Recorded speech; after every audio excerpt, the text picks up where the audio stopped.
Take these broken wings and learn to fly.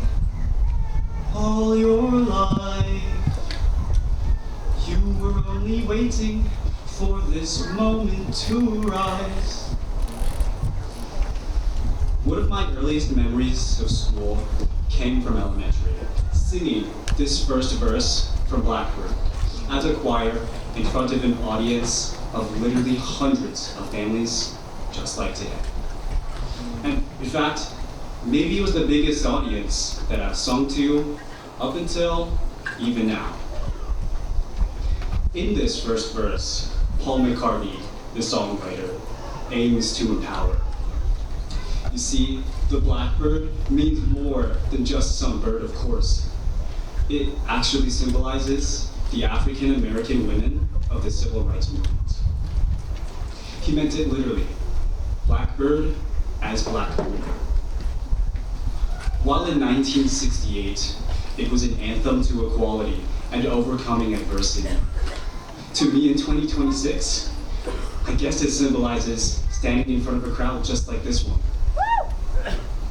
But really, it's not something as shallow as that. It's not necessarily about singing or the big crowd or the childhood nostalgia. Because when I first moved from Bethel to Castle Rock at the age of 14, I personally faced racism for the first time in my life. Yet, from Paul McCartney's voice to my elementary choir, it was the value for equal rights, core to my community in Bethel, that carried me when I first encountered racism to the volume that I face here. I can't tell you how many times or how often I've heard someone say something shallow, something racist, something adverse, and something totally ignorant from classmates and people here. In fact, nearly every day. But thanks to my experience outside of Castle Rock, it's ingrained in me that shaming like this would never take away from my own worth as a human, and that I should never just let it go.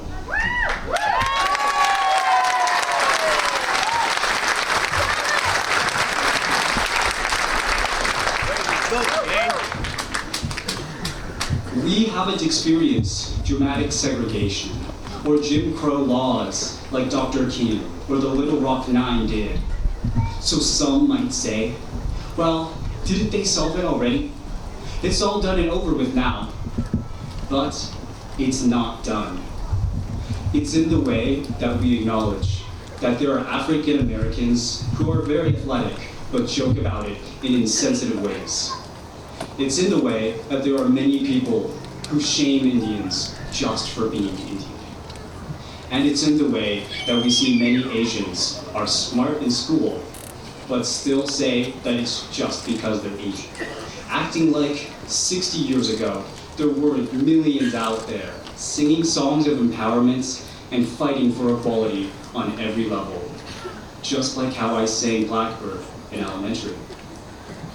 And so part of the reason why I mentioned a song like Blackbird is that that message still feels so very powerful. I must drive this home more. Racism and discrimination became the normal. It starts behind closed doors. It starts on your feed. It starts with your friends. It feels safe, only because nobody has the perspective to realize that there is real harm going on every day when you have to sit in class distracted by the fact that the people you spend time with feel comfortable behind your back, defining you based on the color of your skin and the birthplace of your parents. I still think about my first elementary school concert, and I certainly did think about it my first week here and through my last. Because equality isn't just about colored fountains, the back of the bus, or segregated schools. It exists outside the history books and inside our conversations. And so When equality existed for me as an innocent elementary schooler, why should my peers challenge that right now? Why should I feel ashamed for being Asian and dark-skinned when my color does not define me? The experience I got through singing about equality in Bothell is so different from the reality I experience as a person of color today. It's like the harmony has gone away. I guess there is a lack of respect that wouldn't fly anywhere else without the perspectives that come from diversity. And maybe it's the moment where I haven't spoken up until now that proves it, that racism is real.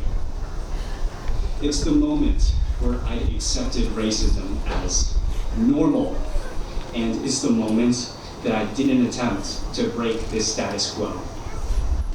Many of us have felt something like that, hiding in our bubble or in the corner of the room, thinking, I'm just a kid, or I say doesn't matter. And it's why I think somebody like me still has to speak up about it. Because at the end of the day, the shame that comes from being a person of color in towns like ours shouldn't exist. And it's because not everybody realizes the limits of their own perspective stuck in this small little community. So while every single one of us still has ways to keep ourselves behind closed doors to feel safe, it's time to go out into the open and feel shame and yet still grow from it, like me now.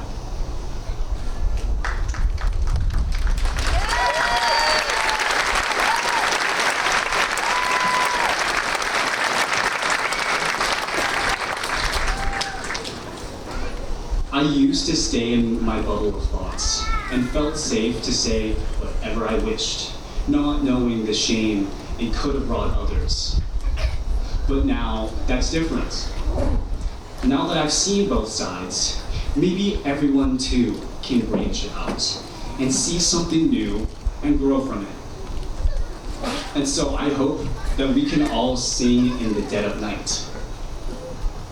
Because we don't learn to fly when we're trapped in an echo chamber, but we still have all our life ahead of us to take the broken wings, learn to fly, and stand up in front of any number of people to challenge the status quo.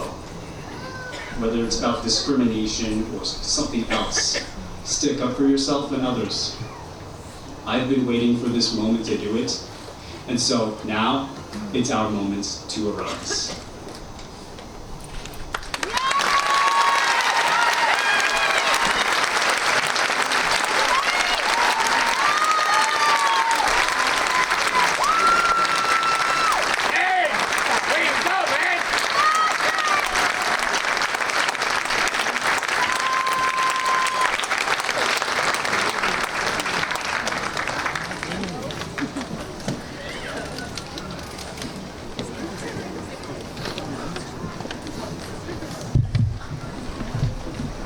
Next class speaker, the valedictorian, Quinton Wimpress.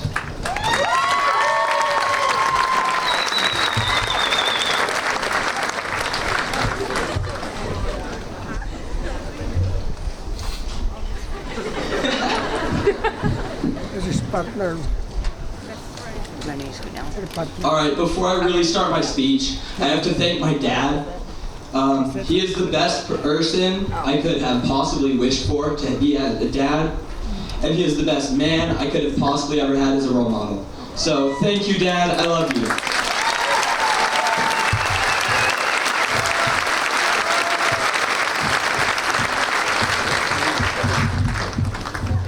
My sophomore year, there were more valedictorians and subsequent speeches than I could count on one hand. By the fifth speech, a dad just like all of you, filled with the same nostalgia and excitement as all of us, stood up out of frustration, turned to his wife and said, "I can't listen to another 18-year-old tell me about the world," and left. And honestly, I don't blame him, because I, an 18-year-old, do not know much about the world. I've lived in 2 very small towns my entire life. I've only had 1 job. I only played 1 sport in high school. And most of all, I am only 18 years old. But in those 18 years, I have come to know one thing very well. And that is to care. This year, I missed 213 periods of school, totaling almost 30 days. This year, I slept in late. I left early. Sometimes I didn't even show up. That's strange because fifth grade me cared so much I cried when I had to stay home from school sick. And junior me skipped tricks because I wanted to be here.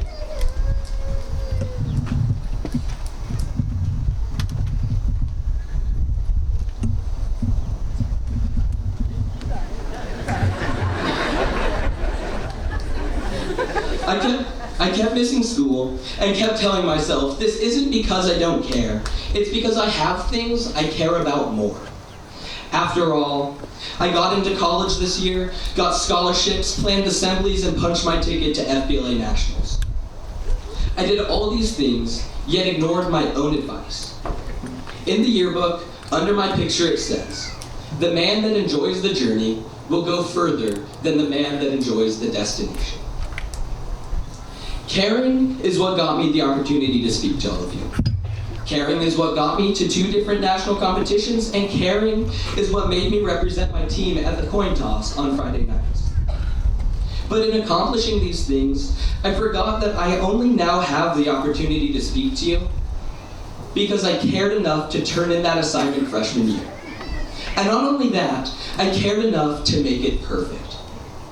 I forgot that I only got to 2 national competitions because I cared enough to put the hours in and stick with it since freshman year. And I forgot that I only got to stand at center field before games because I cared so much about lifting that the "it's just one day" excuse never worked on me. As much as I'd like to say it's because I'm awesome and perfect that I succeeded in high school, it has taken the last year to truly realize that I was successful because I cared. I cared enough to put the effort into every little thing I do, not just what was required of me. For 3 years, I followed my own advice and cared enough to enjoy the journey. This year, I naively had thought I reached the destination and stopped caring enough to enjoy the little moments at school that made 5th grade me want to be here so badly. Of course, I haven't realized any of this on my own. I've been lucky enough to be guided through my life and high school career by people who truly care about me and what they do. I had the privilege to be coached by Mr. Warner. I always tell him I wish I got to play football for Castle Rock in 2 years because he cares and this coaching staff cares, and I believe in what they're building. I had the immeasurable opportunity of being one of Mr. Hart's students. He fostered my love of history. Him caring so deeply in the classroom and through National History Day allowed me to discover my passion that now drives me to change the world as a civil rights attorney. I have been honored to be coached, advised, and taught by Mr. Penn,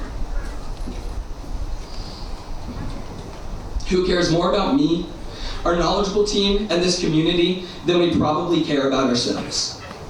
All 3 of these men, and several other of my incredible teachers, have influenced me in ways that will stick with me because they have put untold amounts of effort, not only into me, but into their own goals. Whether that be Rocket Football, National History Day, or just this community, these men care. And that is truly inspiring. We all have something that is meaningful to us. In my short 18 years of living, I've gotten into enough arguments with classmates, teammates, and coworkers to know that for a fact. We all have something that is worth caring about. So to faculty, friends, Parents, and most of all, my fellow members of the graduating class of 2026, care. Whatever it is you do, wherever it is you are, care so much you have nothing else to give. Pour every piece of yourself into every step along your journey because you picked that path for a reason. And when you reach your destination, don't forget why you care. Thank you, and go Rockets!